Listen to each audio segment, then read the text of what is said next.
មានពេលខ្លះមានអារម្មណ៍ថាហត់នឿយស្ទើរតែគ្មានកម្លាំងមិនមែនមកពីធ្វើការធ្ងន់ពេកទេ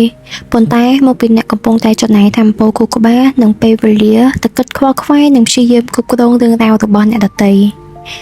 អ្នកខឹងនៅពេលដែលគេមិនព្រមធ្វើតាមអ្វីដែលអ្នកប្រាប់អ្នកអន់ចិត្តនៅពេលដែលគេមិនអញ្ជើញអ្នកទៅពិធីជប់លៀងហើយអ្នកតូចចិត្តនៅពេលដែលគេមើលមិនឃើញពីតម្លៃរបស់អ្នកឬក៏ប្រព្រឹត្តមិនល្អចំពោះអ្នកប្រសិនបើអ្នកកំពុងតែលិចលង់ក្នុងអារម្មណ៍ស្មុគស្មាញបែបនេះថ្ងៃនេះខ្ញុំមានអំណោយពាក្យពីរម៉ាត់យ៉ាងសាមញ្ញតែអាចរំដោះបេះដូងរបស់អ្នកឲ្យមានសេរីភាពឡើងវិញបានពាក្យពីរម៉ាត់នោះគឺ let them បណ្ដោយឲ្យគេធ្វើចុះស្វាគមន៍មកកាន់ Channel របស់យើងថ្ងៃនេះខ្ញុំនឹងនាំអ្នកទាំងអស់គ្នាទៅស្វែងយល់ពីខ្លឹមសារដ៏ជ្រាលជ្រៅនៃសៀវភៅ The Let Them Series ដែលជាស្នាដៃដ៏ល្បីល្បាញរបស់លោកស្រី Mel Robbins បានចែករំលែកថានៅក្នុងជីវិតរបស់មនុស្សយើងការឈឺចាប់និងសម្ពាធផ្លូវចិត្តភាគច្រើនមិនបានកើតចេញពីព្រឹត្តិការណ៍ដែលបានកើតឡើងនោះទេប៉ុន្តែវាកើតចេញពីការប្រឹងប្រែងព្យាយាមគ្រប់គ្រងអ្វីយើងមិនអាចគ្រប់គ្រងបាននោះគឺទង្វើចរិតនិងការគិតរបស់អ្នកដទៃនៅពេលដែលនរណាម្នាក់ប្រព្រឹត្តមិនសមរម្យដាក់អ្នកប្រតិកម្មដំបូងរបស់យើងគឺការប្រកែកតវ៉ាឬព្យាយាមកែប្រែគេ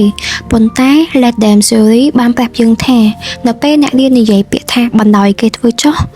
អ្នកមិនមែនកំពុងតែចុះចាញ់នោះទេប៉ុន្តែអ្នកកំពុងតែជ្រើសរើសសន្តិភាពផ្លូវចិត្តសម្រាប់ខ្លួនឯងមេរៀនទី1ឈប់ព្យាយាមកែប្រែអ្នកដទៃ Let them be who they are គឺបណ្ដោយឲ្យមនុស្សគ្រប់គ្នាខ្លាចជាខ្លួនគេហើយប្រព្រឹត្តទៅតាមចរិតពិតរបស់គេចុះនៅក្នុងជីវិតរស់នៅប្រចាំថ្ងៃតើអ្នកធ្លាប់ចំណាយថាមពលខួរក្បាលនិងទឹកភ្នែកអស់ប៉ុន្មានហើយទៅលើការអង្គុយតូចចិត្តខឹងសម្បាឬក៏ព្យាយាមបដូរចរិតមនុស្សជុំវិញខ្លួនអ្នកចង់ឲ្យដៃគូរបស់អ្នករ៉ូមែនទិកជាងនេះតែគេមិនមែនអញ្ចឹងអ្នកចង់ឲ្យមិត្តភក្តិរបស់អ្នកយល់ចិត្តនិងគិតគូរពីអ្នកដូចដែលអ្នកធ្វើចំពោះគេប៉ុន្តែគេមិនអាចធ្វើបានMel Robbins បានរំលឹកយើងថានៅពេលដែលអ្នកព្យាយាមផ្លាស់ប្ដូរនរណាម្នាក់ដែលគេមិនចង់ផ្លាស់ប្ដូរអ្នកកំពុងតែបង្កើតសង្គ្រាមផ្លូវចិត្តដែលគ្មានថ្ងៃឈ្នះការប្រឹងប្រែងកែប្រែនរណាម្នាក់មិនបានធ្វើឲ្យគេប្រែចិត្តល្អដោយម្ដងរបស់អ្នកឡើយតែវាបានបំផ្លាញក្តីសុខនិងសន្តិភាពនៅក្នុងបេះដូងរបស់អ្នកទៅវិញទេសូមសម័យមើលរឿងមួយបើសិនជាអ្នកដើរចូលទៅក្នុងព្រៃហើយអ្នកឃើញដើមឈើមួយដើមដុះកោងបែបមេសាខាមើលទៅវាអត់ស្អាតតើអ្នកនឹងខឹងឬក៏ប្រឹងចាប់ដើមឈើនោះពុតទៅត្រង់វិញទេប្រកាសជាអត់ទេអ្នកនឹងគ្រាន់តែយល់ថាវាជាធម្មជាតិនៃដើមឈើនោះតែប៉ុណ្ណោះហើយមនុស្សជុំវិញខ្លួនអ្នកក៏ដូចគ្នាដែររបៀបដែលគេប្រព្រឹត្តដាក់អ្នកគឺការចេញពីកម្រិតនៃការយល់ដឹងរបស់គេផ្ទាល់ប្រសិនបើគេមិនអញ្ជើញអ្នកទៅចូលរួម Let them បណ្ដោយគេរីករាយតាមរបៀបរបស់គេចោះប្រសិនបើគេនិយាយដើមឬក៏វាតម្លៃអ្នកមិនល្អ Let them បណ្ដោយឲ្យគេនិយាយតាមការគិតរបស់គេចោះហេតុអ្វីបានជាការនិយាយថា Let them មានថាមពលខ្លាំងម្ល៉េះព្រោះនៅពេលអ្នកជប់បង្ខំនិងជប់គ្រប់គ្រងអ្នកនឹងបានឃើញចរិតពិតនិងចេតនាពិតរបស់មនុស្សអ្នកនោះដែលឥតលាក់លៀមអ្នកនឹងដឹងថាតើនរណាខ្លះដែលស័ក្តិសមនៅក្នុងជីវិតរបស់អ្នកហើយនរណាខ្លះដែលអ្នកគួរតែដើរចេញដោយស្ងៀមស្ងាត់មេរៀនទី2យកថាមពលមកដាក់លើជីវិតនិងក្តីស្រមៃរបស់ខ្លួនឯង Let yourself focus on you បន្ទាប់ពីអ្នកបានរៀនមេរៀនពាក្យថា Let them បណ្ដោយគេធ្វើចុះរួចហើយសំណួរដ៏សំខាន់បំផុតដែលលេចឡើងនៅក្នុងចិត្តរបស់អ្នកគឺចុះចំណែកពីខ្ញុំវិញតើខ្ញុំទៅធ្វើអ្វីបន្តទៀតនេះហើយគឺជាបេះដូងនៃទិសដៅនេះ Mel Robbins បានបញ្ជាក់ថាពាក្យកណ្ដាលទៀតនៃទិសដៅ Let them គឺ Let yourself អនុញ្ញាតឲ្យខ្លួនឯងបានរស់នៅនិងផ្ដោតលើជីវិតរបស់ខ្លួនឯងវិញនៅពេលអ្នកឈប់ចំណាយពេលនិងថាមពលទៅលើការគិតខ្វល់ខ្វាយពីទង្វើរបស់អ្នកដទៃអ្នកនឹងទទួលបានថាមពលនិងពេលវេលាដ៏មានតម្លៃរាប់មកវិញនៅក្នុងដៃរបស់អ្នកកន្លងមកអ្នកធ្លាប់ប្រើប្រាស់ថាមពលទាំងនោះទៅគិតស្មុគស្មាញការអន់ចិត្តនិងការប្រឹងប្រែងឲ្យគេពេញចិត្តប៉ុន្តែឥឡូវនេះវាដល់ពេលដែលអ្នកត្រូវបង្វែរថាមពលទាំងអស់នោះមកវិនិយោគលើក្តីសុខសុខភាពគោលដៅនិងការអភិវឌ្ឍរបស់ខ្លួនឯងវិញហើយរឿងមួយទៀតដែលបង្អាក់ក្តីសុខរបស់យើងគឺទម្លាប់ចង់ធ្វើជាអ្នកតាមសង្គ្រោះអ្នកដទៃយើងតែងតែចង់ទៅជួយអ្នកដទៃដោះស្រាយបញ្ហាឲ្យគេចង់កែប្រែជីវិតមិត្តភក្តិឬបងប្អូនដែលកំពុងតែដើរផ្លូវខុសរហូតដល់យើងភ្លេចមើលថែជីវិតខ្លួនឯងនិងក្តីស្រមៃរបស់ខ្លួនឯងប៉ុន្តែការពិតនោះគឺអ្នកមិនអាចសង្គ្រោះនរណាម្នាក់ដែលគេមិនទាន់ត្រៀមខ្លួនសង្គ្រោះបានឡើយដូច្នេះបើសិនបើនរណាម្នាក់ចូលទៅផ្លូវជីវិតរបស់គេសូមអ្នកនិយាយថា Let them ហើយចំពោះរូបអ្នកវិញសូមនិយាយថា Let myself ប្រសិនបើគេមើលមិនឃើញពីតម្លៃរបស់អ្នក Let yourself អនុញ្ញាតឲ្យខ្លួនឯងខិតខំប្រឹងប្រែងអភិវឌ្ឍសមត្ថភាពនិងកសាងជោគជ័យឲ្យកាន់តែធំធេង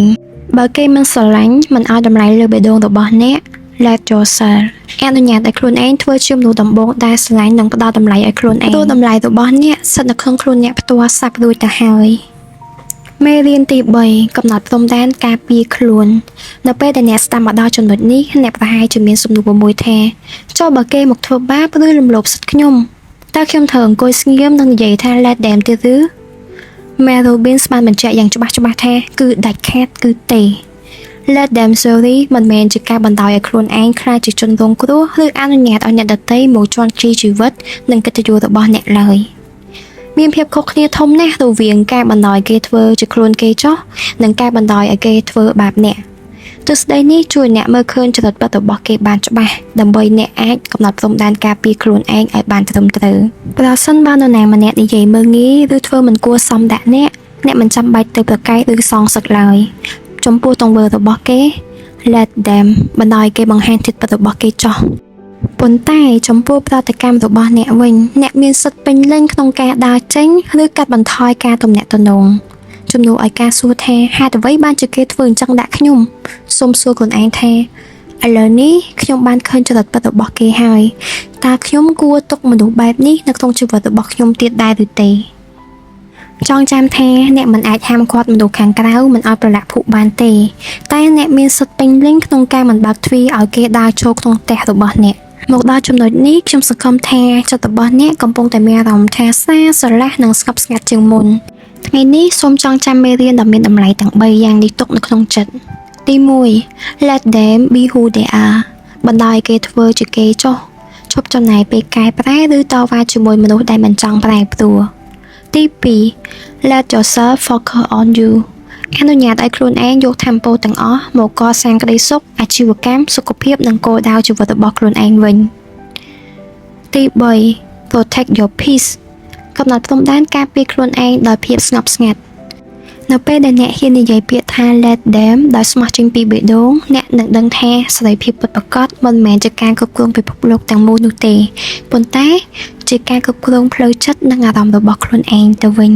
ប្រសិនបើថ្ងៃនេះអ្នកកំពុងតែជួបប្រទះរឿងខកចិត្តឬ stress ខ្លាំងដោយសារតែមនុស្សជុំវិញខ្លួនសូមដកដង្ហើមចូលឲ្យវែង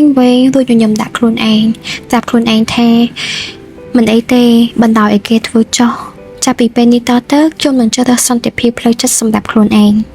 ប្រសិនបើវីដេអូមួយនេះបានផ្ដល់ជាពលឺនិងកម្លាំងចិត្តដល់អ្នកសូមកុំភ្លេចចុច like និង comment ចែករំលែកអារម្មណ៍របស់អ្នកនៅខាងក្រោមឬកុំភ្លេច subscribe channel របស់យើងផងដើម្បីទទួលបានមេរៀនល្អៗពីសៀវភៅនិងសំឡេងទឹកចិត្តផ្សេងទៀតនៅវីដេអូក្រោយៗអរគុណជួបគ្នានៅវីដេអូក្រោយទៀតពីខ្ញុំសេនីតាឬ Fish ស្លាញ់បងប្អូនទាំងអស់គ្នា